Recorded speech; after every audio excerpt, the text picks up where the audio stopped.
Okay, y'all, it's been a while. Shenanigans all over the place. Plenty of shadiness I have not talked about. Shady Town is getting new residents all the time. And I'm always worried about Mama's couch.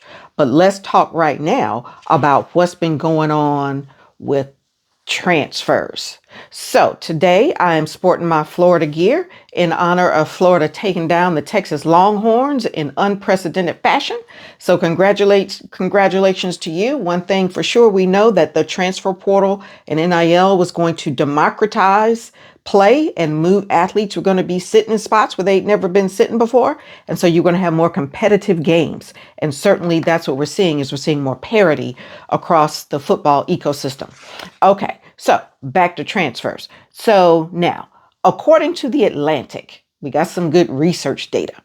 They looked at the top 600 prospects from the class of 2021. Okay, and they looked at the top 50 at each position. So that's 600 athletes they looked at.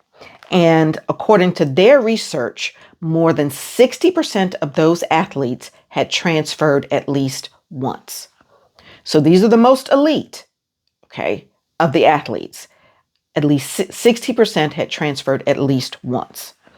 In fact, a third of those athletes had transferred multiple times. So we hear all the time, he was at this school, then he was at this school. You are feeling that energy, and that's a real thing. These top athletes, a third had transferred multiple times.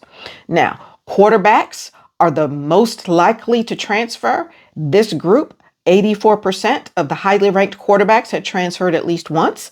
36% had transferred at least twice.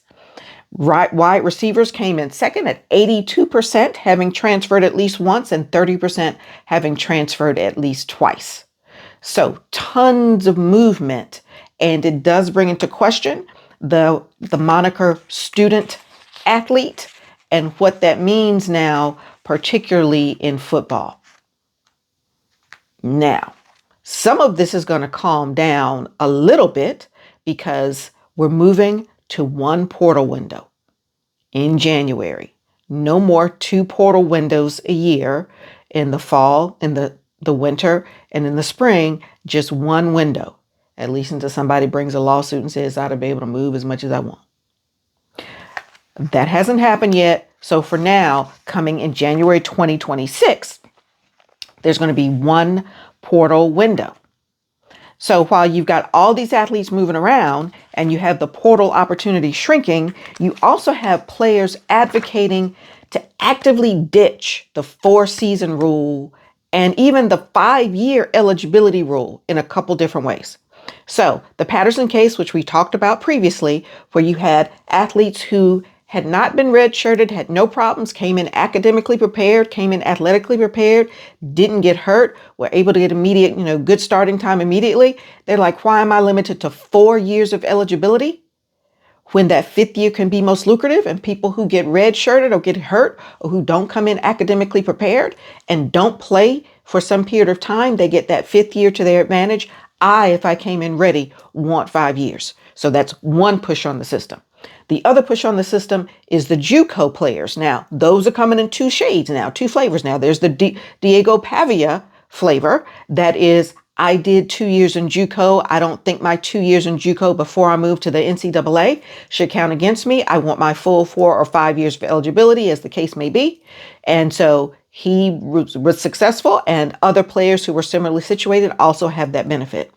And now there's this Jet Elliott group of players, the players who say, hey, I spent time in JuCo. It may not have been on the front end. Okay. It may have been in the middle, like Jet Elliott. And I still believe that I should not have the JuCo time counting against me. And you have players out of West Virginia who brought suit successfully and said, no matter how much I move in and out of JuCo, it should never count against me.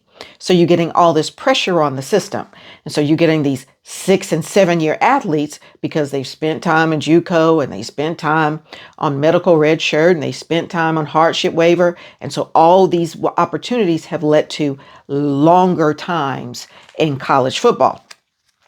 So keep in mind, while all that's happening, the other thing that's happened is there are now only 105 roster slots in football. So now we have far more supply than there is demand. That means there are going to continue to be losers in this strategy. There will continue to be people who are sitting who end up not expecting to, but end up on mama's couch. Okay? So let's talk about where the pressure is for these 105 slots.